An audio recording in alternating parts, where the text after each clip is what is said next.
climate experts with the most trusted name in TV news. If it's out there, it's in here, the Weather Channel.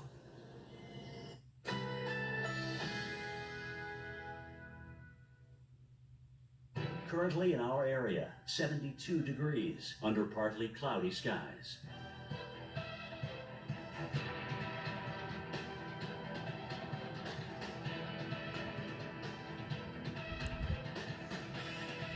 Tonight, partly cloudy early with increasing clouds overnight. Low 64. Winds light and variable.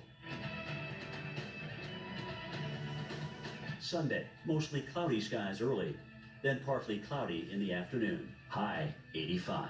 Winds light and variable. Sunday night, mainly cloudy. Low 65. Winds light and variable.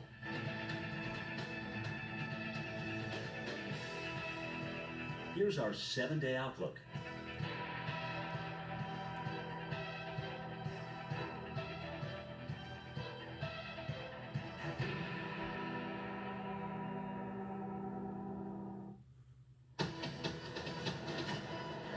Right now on the Weather Channel, following a breaking situation here in Washington, D.C., in the nation's capital, and it's related to that lightning. Intense thunderstorms dropping an insane amount of rainfall right now, with a flash flood warning in effect for Washington, D.C. Considerable threat with this. Also down to Alexandria, right along a big stretch of Interstate 66, pretty much all of the Beltway. Within this flash flood warning, and the storm's trending to go to the north a little bit, and now starting at least ever so slightly the lower edge of the southern flash flood warning that Brandon's showing us right now. We're starting to see a back edge to the yellow and the orange, so there's a little bit of a sign that there is an end in sight. It's a long tunnel. The light at the end of the tunnel looks like it's pretty long for you in Alexandria and in Washington, D.C. But south of there, do you notice that? You see the trend of the radar when extended outside of the warning. Now it's kind of shrinking up from the south to the north, but not real fast and not by much. And there's a lot of rain, and it's not just the fact that it's heavy rain, it's just how fast this heavy rain is coming down. The intensity of this, overwhelming, likely gutters and streets. Rainfall rates of 8 inches an hour is phenomenal, Mark. Yeah, absolutely. You know, unofficially, the National Weather Service is talking about the Alexandria area that you just were mentioning. 3 inches of rain in 30 minutes in the Alexandria area. So, you know, it's an unofficial measurement, kind of the air quotes measurement, right? But that's a lot. 3 inches in 30, 6 inches of rain in an hour is what they were adding up to. Let's hope it eases up before then, because that's too much. I mean, it's like having a bottle of water and just emptying it out on the city. Yeah. Right? I mean, it's just, this is overwhelming. And here, this is Alexandria, and here it's nighttime, of course. It makes it more difficult to judge what's you know, a little bit of water on the road or what's a flooded road. It's just that much more difficult at night. You can't see as far beyond your headlights.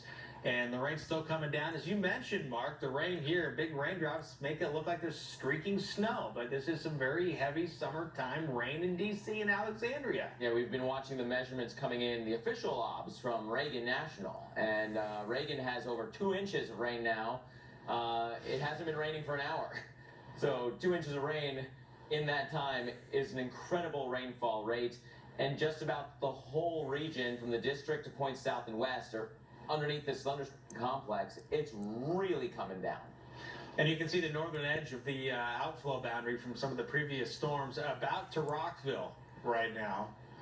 So it's hard to see if that's starting to get a little bit more ragged with the orange and the red on the north end, or if it's just kind of the way it's been progressing. But regardless, the rain has been coming down in Alexandria for quite a while. It's picked up in the central and northern part of D.C., and it looks like it's got a ways to go before it's rained out. Yeah, and you know, this is something Dr. Forbes taught me back in the day. That outflow boundary is still right up against the heavy rain and the thunderstorms. It hasn't been pushed away from that heavy rain yet. The collapse starts after it's moved away from that heavy rain, it is still building new thunderstorms right up against that outflow boundary, so it will continue to surge forward, still creating more big thunderstorms as it moves north, because that's the lifting mechanism. It's not done yet. The collapse has not started yet. So the still that very warm and humid air is rising. It's going up. We don't have Rockville, Laurel. Yeah. This heavy rain's coming your way. You're not done yet.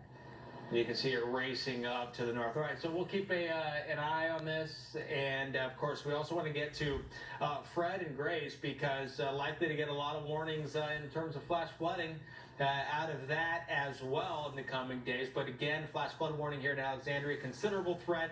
A whole lot of lightning as well. But let's get back to the threats that we're watching right now in the tropics because things are extremely busy, and it's, Mark, quite literally, one after another. Yeah, 2 in a row. And Yeah. so we got to talk about both of those. Want to bring everyone up to speed on the tropics so that you know what to expect and what we're watching, what we're waiting for as well over the coming days. We'll start off in the Gulf of Mexico where we have what's left of Fred. Very disorganized at this point, but the forecast calls for organization to come back into the mix over the next 24 hours or so. So by this time tomorrow, we may have a 45-mile-per-hour tropical storm that eventually turns into a 50-mile-per-hour tropical storm somewhere into the northern Gulf Coast late Monday night, Monday evening into Monday night, maybe a little bit of the overnight hours as well. That's if we can get thunderstorms to develop back near that center, which we don't have yet. But if we do, then these areas need to watch out from eastern Louisiana into the western part of the Florida Panhandle. No matter what, deep tropical moisture is headed your way. A core near where this goes will be very heavy, and then it rounds the corner and gets into the higher terrain, and that helps squeeze out even more rain, along with a stalled out boundary that'll be left across this area as well. And both major global models pick up on that kind of rain.